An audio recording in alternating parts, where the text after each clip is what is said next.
नमस्कार।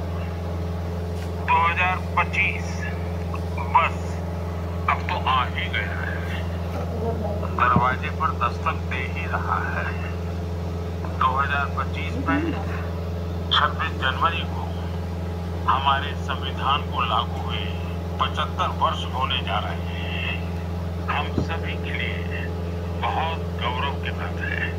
हमारे संविधान निर्माताओं ने हमें जो संविधान सौंपा है वो समय की हर कसौटी पर खरा उतरा है। संविधान हमारे लिए गाइडिंग लाइट है, हमारा मार्गदर्शक है। ये भारत का संविधान ही है जिसकी वजह से मैं आज यहाँ हूँ, आपसे बात कर पा रहा हूँ। इस साल 26 नवंबर को संविधान दिवस से एक साल तक चलने वाली कई एक्टिविटीज शुरू हुई हैं।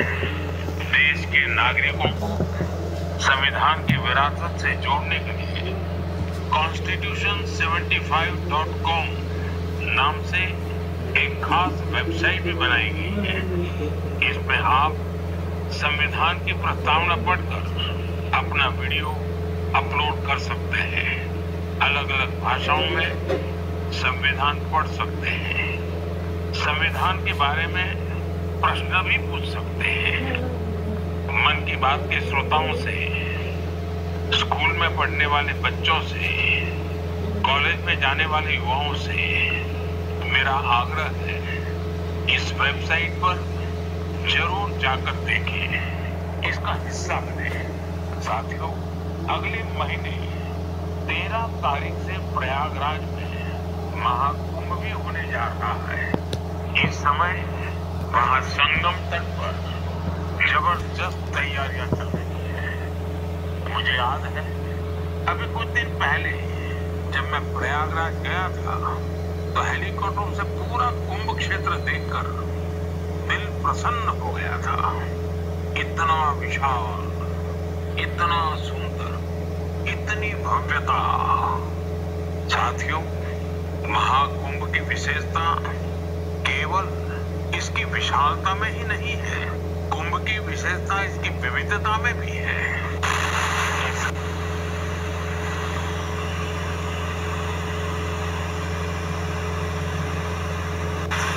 हजारों परंपराएं, सैकड़ों संप्रदाय, अनेकों अखाड़े, हर कोई इस आयोजन का हिस्सा बनता है।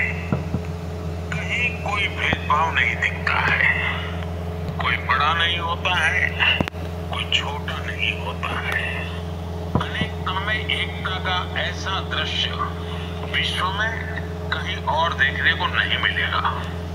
इसलिए हमारा कुंभ एकता का महाकुंभ भी होता है। इस बार का महाकुंभ भी एकता के महाकुंभ के मंत्र को सशक्त करेगा। मैं आप सबसे कहूंगा, जब हम कुंभ में शामिल हो तो एकता के इस संकल्प को अपने साथ लेकर वापस आए। हम समाज में विभाजन और विद्वेष के भाव को नष्ट करने का संकल्प भी लें। अगर कम शब्दों में मुझे कहना है तो मैं कहूंगा, महाकुंभ का संदेश, एक हो पूरा देश। महाकुंभ का संदेश, एक हो पूरा देश। और अगर दूसरे तरीके से कहना है तो मैं कहूंगा, गंगा की अविरल धारा, न बटे समाज हमारा। गंगा की अविरल धारा, न बटे समाज हमारा। साथियों, इस बार प्रयागराज में देश और दुनिया के श्रद्धालु डिजिटल महाकुंभ के भी साक्षी बनेंगे। डिजिटल नेविगेशन की मदद से आपको अलग अलग घाट, मंदिर, साधुओं के अखाड़ों तक पहुंचने का रास्ता मिलेगा। यही नेविगेशन सिस्टम आपको पार्किंग तक पहुंचने में भी मदद करेगा। पहली बार कुंभ आयोजन में AI चैटबॉट का प्रयोग होगा। AI चैटबॉट के माध्यम से 11 भारतीय भाषाओं में कुंभ से जुड़ी हर तरह की जानकारी हासिल की जा सकेगी। इस चैटबॉट से कोई भी टेक्स्ट टाइप करके या बोलकर किसी भी तरह की मदद मांग सकता है। पूरा मेला क्षेत्र को AI पावर्ड कैमरा से कवर किया जा रहा है। कुंभ में अगर कोई अपने परिचित से बिछड़ जाएगा तो इन कैमरों से उन्हें खोजने में भी मदद मिलेगी। श्रद्धालुओं को digital lost and found centre की सुविधा भी मिलेगी। श्रद्धालुओं को मोबाइल पर गवर्नमेंट अप्रूव टूर पैकेज, ठहरने की जगह और होम स्टे के बारे में भी जानकारी दी जाएगी।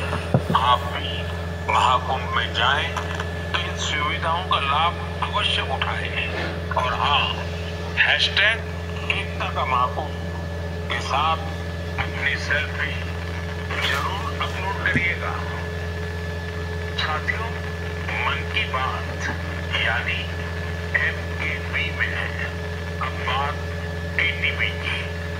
जो बड़े बुजुर्ग हैं उनमें से बहुत से लोगों को TTB के बारे में पता नहीं होगा।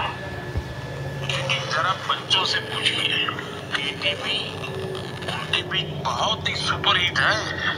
TTB यानी क्रश और मल्टी बॉय।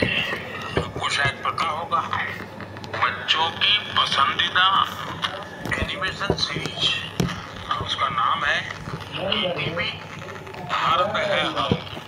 और अब इसका दूसरा सीजन भी आ गया। एनिमेशन कैरेक्टर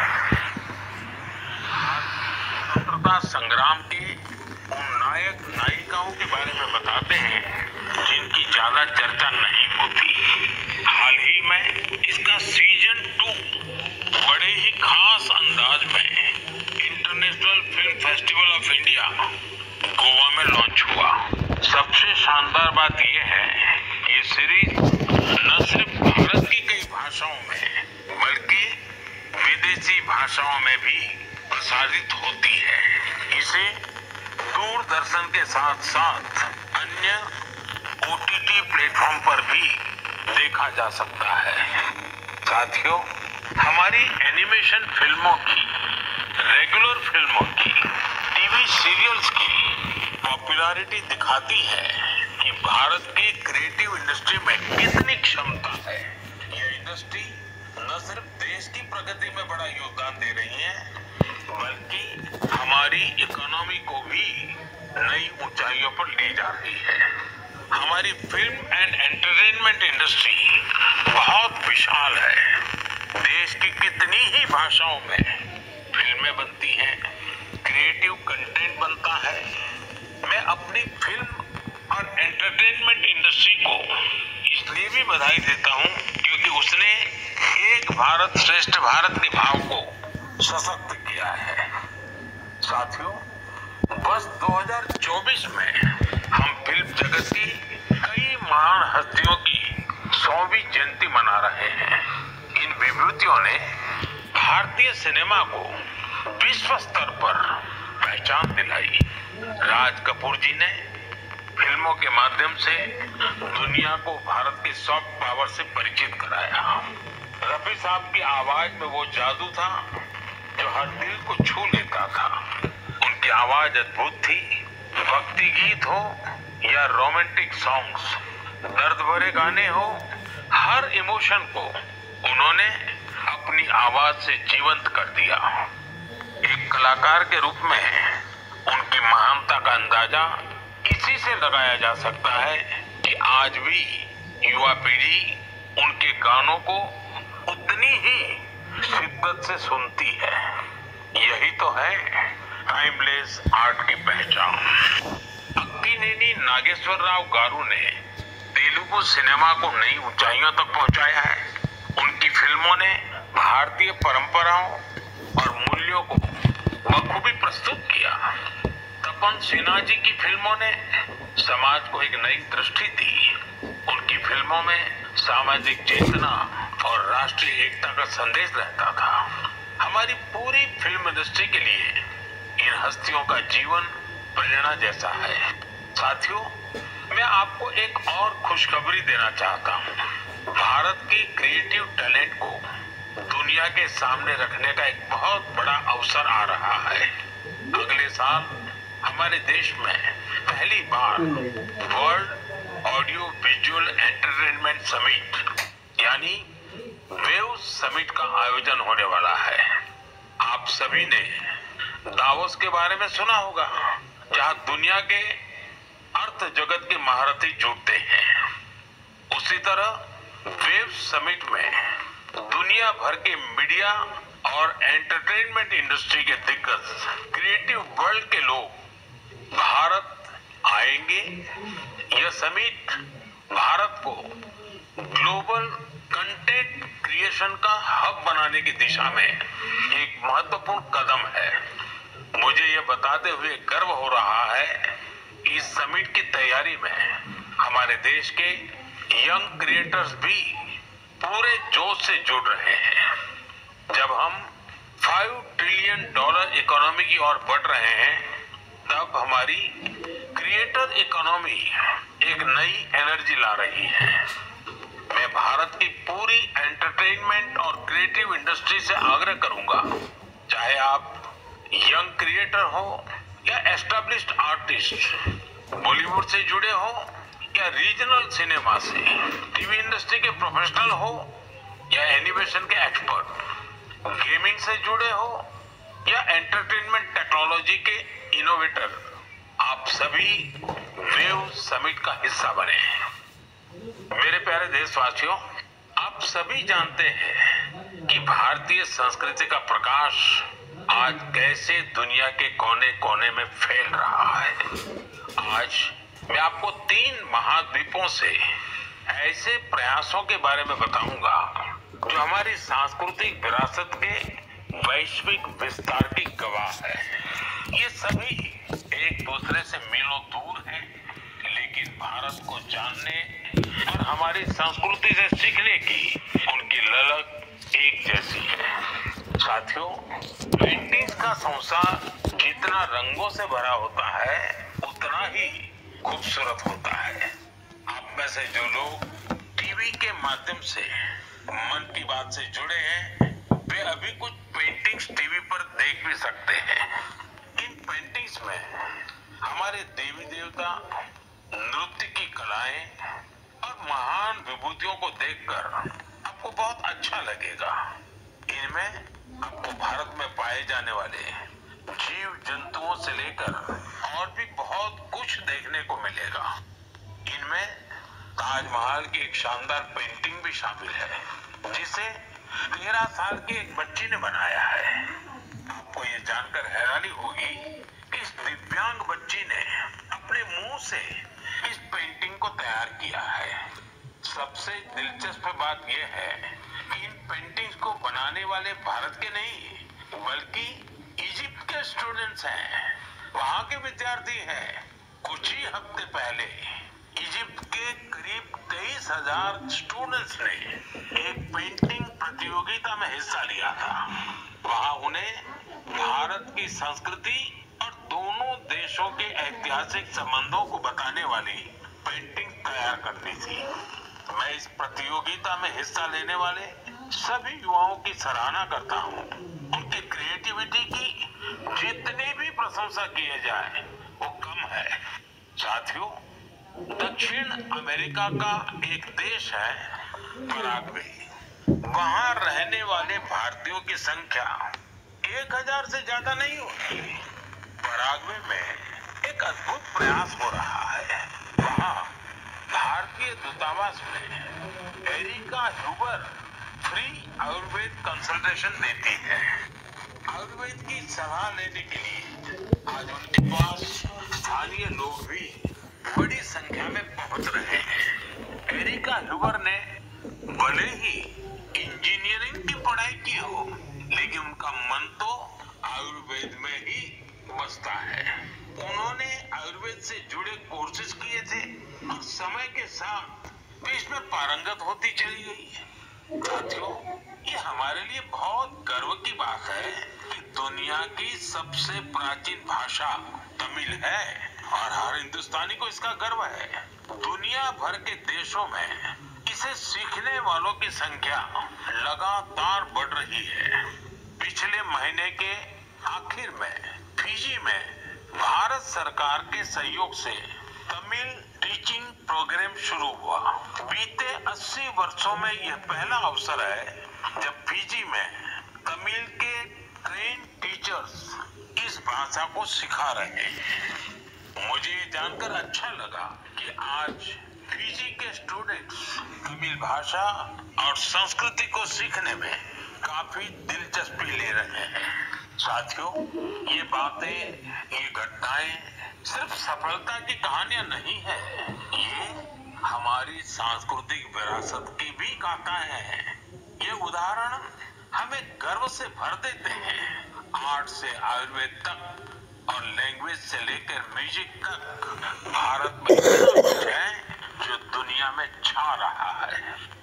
साथियों, सर्दी के इस मौसम में देश भर से खेल और फिटनेस को लेकर कई एक्टिविटीज हो रही हैं। मुझे खुशी है कि लोग फिटनेस को अपनी दिनचर्या का हिस्सा बना रहे हैं। कश्मीर में स्कीइंग से लेकर गुजरात में पतंगबाजी तक हर तरफ खेल का उत्साह देखने को मिल रहा है। संडे ऑन साइकिल और साइकिलिंग ट्यूजडे जैसे अभियानों से साइकिलिंग को बढ़ावा मिल रहा है। साथियों, अब मैं आपको एक ऐसी अनोखी बात बताना चाहता हूं जो हमारे देश में आ रहे बदलाव और युवा साथियों के जोश और जज्बे का प्रतीक है। क्या आप जानते हैं कि हमारे बस्तर में एक अनूठा ओलंपिक शुरू हुआ है? जी हाँ, पहली बार हुए बस्तर ओलंपिक से बस्तर में एक नई क्रांति जन्म ले रही है। मेरे लिए ये बहुत ही खुशी की बात है कि बस्तर ओलंपिक का सपना साकार हुआ है। आपको भी ये जानकर अच्छा लगेगा कि यह उस क्षेत्र में हो रहा है जो कभी माओवादी हिंसा का गवाह रहा है। बस्तर ओलंपिक का शुभंकर है वन भैंसा और पहाड़ी मैना। इसमें बस्तर की समृद्ध संस्कृति की झलक दिखती है। इस बस्तर खेल महाकुंभ का मूल मंत्र है करसायता बस्तर, बरसायता बस्तर, यानी खेलेगा बस्तर, जीतेगा बस्तर। पहली ही बार में बस्तर ओलंपिक में 7 जिलों के 1,65,000 खिलाड़ियों ने भाग लिया है। यह सिर्फ एक आंकड़ा नहीं है, यह हमारे युवाओं के संकल्प की गौरव गाथा है। एथलेटिक्स, तीरंदाजी, badminton, football, hockey, weightlifting, karate, kabaddi, kho kho और वॉलीबॉल, हर खेल में हमारे युवाओं ने अपनी प्रतिभा का परचम लहराया है। कारी कश्यप जी की कहानी मुझे बहुत प्रेरित करती है। एक छोटे से गांव से आने वाली कारी जी ने तीरंदाजी में रजत पदक जीता है। वे कहती है, बस्तर ओलंपिक ने हमें सिर्फ खेल का मैदान ही नहीं, जीवन में आगे बढ़ने का अवसर दिया है। सुकमा की पायल कवासी जी की बात भी कम प्रेरणादायक नहीं है। जेवलिन थ्रो में स्वर्ण पदक जीतने वाली पायल जी कहती है, अनुशासन और कड़ी मेहनत से कोई भी लक्ष्य असंभव नहीं है। सुकमा के दोरनापाल के पुनेम सन्ना जी की कहानी तो नए भारत की प्रेरक कथा है। एक समय नक्सली प्रभाव में आए पुनेम जी आज व्हील चेयर पर दौड़कर मेडल जीत रहे हैं। उनका साहस और हौसला हर किसी के लिए प्रेरणा है।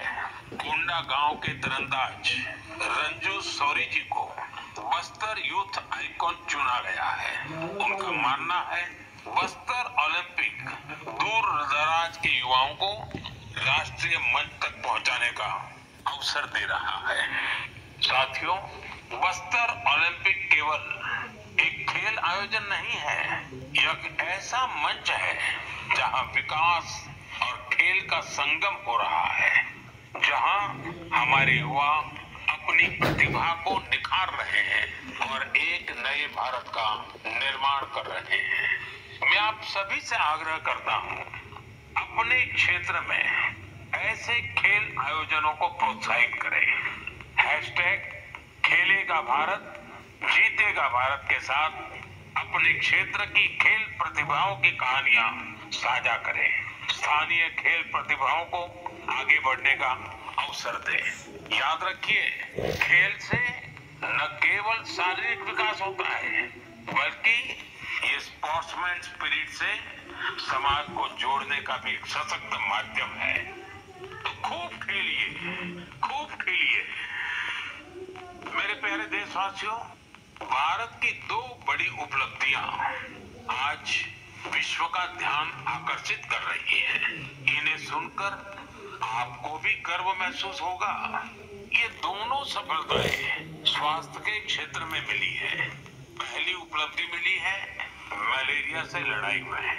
मलेरिया की बीमारी 4000 वर्षों से मानवता के लिए एक बड़ी चुनौती रही है। आजादी के समय भी यह हमारी सबसे बड़ी स्वास्थ्य चुनौतियों में से एक थी। 1 महीने से लेकर 5 साल तक के बच्चों की जान लेने वाली सभी संक्रामक बीमारियों में मलेरिया का तीसरा स्थान है। आज मैं संतोष से कह सकता हूं कि देशवासियों ने मिलकर इस चुनौती का दृढ़ता से मुकाबला किया है। विश्व स्वास्थ्य संगठन WHO की रिपोर्ट कहती है, भारत में 2015 से 2023 के बीच मलेरिया के मामलों और इससे होने वाली मौतों में 80% की कमी आई है। यह कोई छोटी उपलब्धि नहीं है। सबसे सुखद बात यह है, यह सफलता जन जन की भागीदारी से मिली है। भारत के कोने कोने से, हर जिले से हर कोई इस अभियान का हिस्सा बना है। असम में जोरहाट के चाय बागानों में मलेरिया 4 साल पहले तक लोगों की चिंता की एक बड़ी वजह बना हुआ था, लेकिन जब इसके उन्मूलन के लिए चाय बागान में रहने वाले एकजुट हुए तो इसमें काफी हद तक सफलता मिलने लगी। अपने इस प्रयास में उन्होंने टेक्नोलॉजी के साथ साथ सोशल मीडिया का भी भरपूर इस्तेमाल किया है। इसी तरह रविवार कृष्ण चतुर्दशी 14वीं तिथि 12वां महीना पौष 2021 लिखी है। रविवार 11:21 बजे लिखा गया 11 बजे से, जिनका प्रधानमंत्री जी की मन की बात अब ये और रेडियो के जरिए ऐसे संदेशों पर जोर दिया गया जिससे मच्छरों की ब्रीडिंग कम करने में काफी मदद मिली है। देश भर में ऐसे प्रयासों से ही हम मलेरिया के खिलाफ जंग को और तेजी से आगे बढ़ा पाए हैं। साथियों, अपनी जागरूकता और संकल्प शक्ति से हम क्या कुछ हासिल कर सकते हैं, इसका दूसरा उदाहरण है कैंसर से लड़ाई। दुनिया के मशहूर मेडिकल जर्नल लैंसेट की स्टडी वाकई बहुत उम्मीद बढ़ाने वाली है। इस जर्नल के मुताबिक राष्ट्रीय शिक्षा में आज 8वीं तिथि समय पर कैंसर का इलाज शुरू होने की संभावना काफी बढ़ गई है। समय पर इलाज राष्ट्रीय शिक्षा में 18वीं तिथि 30 दिनों के भीतर ही शुरू हो जाना, और इसमें बड़ी भूमिका निभाई है राष्ट्रीय आयुष्मान भारत योजना ने। इस योजना की वजह से कैंसर के 90% मरीज समय पर अपना इलाज शुरू करा पाए हैं।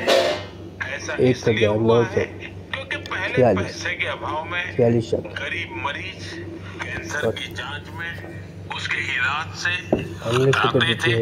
अब आयुष्मान भारत योजना उनके लिए बड़ा संबल बनी है। अब वो आगे बढ़कर अपना इलाज कराने के लिए आ रहे हैं। आयुष्मान भारत योजना ने कैंसर के इलाज में आने वाली पैसों की परेशानी को काफी हद तक कम किया है। अच्छा ये भी है कि आज समय पर कैंसर के इलाज को लेकर लोग पहले से कहीं अधिक जागरूक हुए हैं। यह उपलब्धि जितनी हमारे हेल्थ केयर सिस्टम की है, 29 नर्सों और टेक्निकल स्टाफ की है, 12 महीना आप सभी मेरे नागरिक भाई बहनों की भी है। दिसंबर सबके प्रयास से कैंसर को हराने का संकल्प और 2024। इस सफलता का क्रेडिट उन सभी को जाता है जिन्होंने जागरूकता फैलाने में अपना अहम योगदान दिया है। कैंसर से मुकाबले के लिए एक ही मंत्र है, अवेयरनेस, एक्शन और एश्योरेंस। अवेयरनेस यानी कैंसर और इसके लक्षणों के प्रति जागरूकता, एक्शन यानी समय पर जांच और इलाज, एश्योरेंस यानी मरीजों के लिए हर मदद उपलब्ध होने का विश्वास।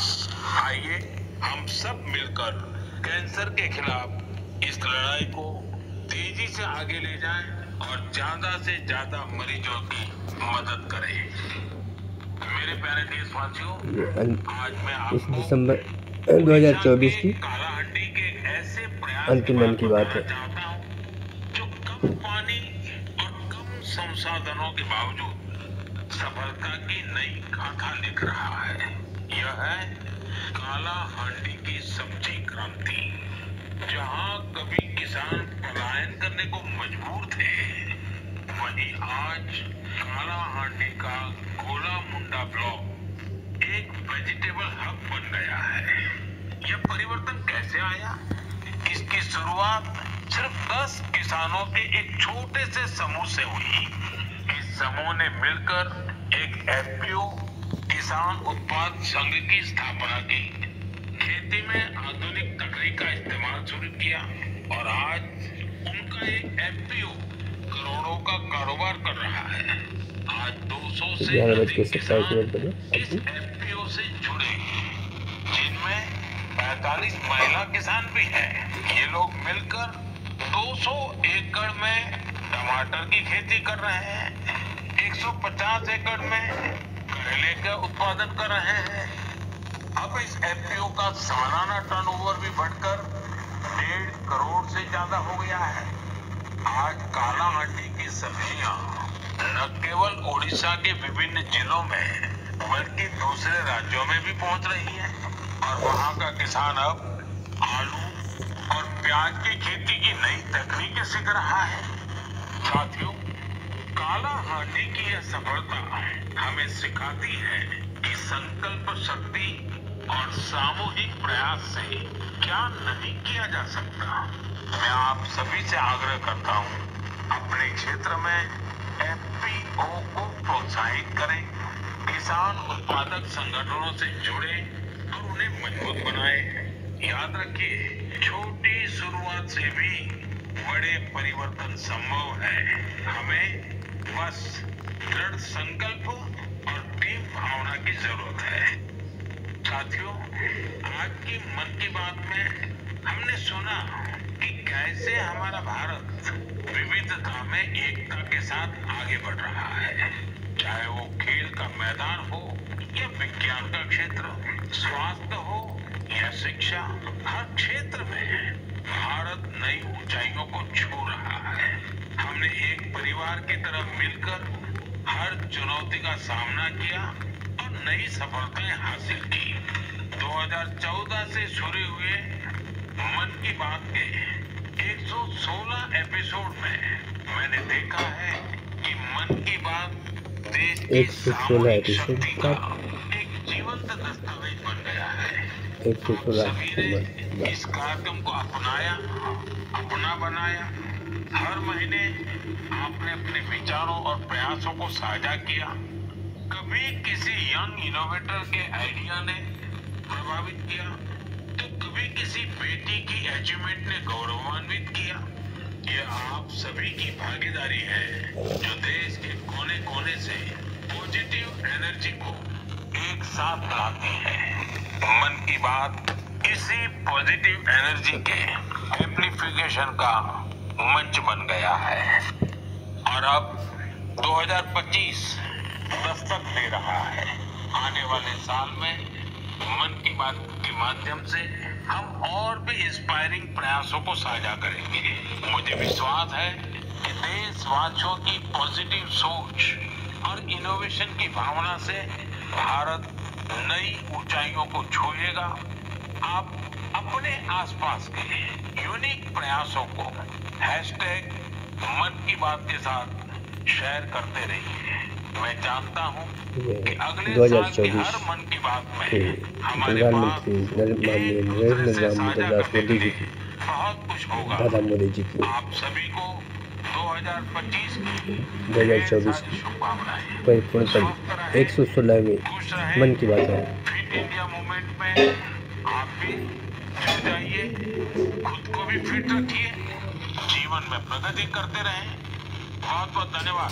बहुत बहुत धन्यवाद सबको, सभी शुभकामनाएं। ये अपलोड किया जाएगा। प्रधानमंत्री श्री नरेंद्र मोदी अपने मन की बातें साझा कर रहे थे। हम आपको बता दें कि ये चैनल पर अपने भारत बंधु का चैनल पर आकाशवाणी और दूरदर्शन के संबद्ध प्रादेशिक केंद्रों से तथा संस्कृत भाषा में अनुवाद का प्रसारण आकाशवाणी दिल्ली के Indraprastha channel medium wave 366.3 metre अर्थात 819 किलोहर्ट्ज और FM गोल्ड 100.1 मेगाहर्ट्ज पर अभी किया जाएगा।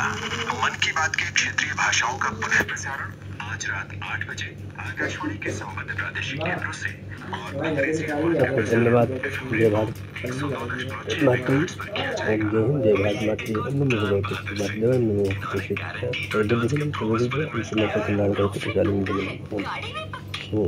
वासुदेवाय। जय भारत मातृ।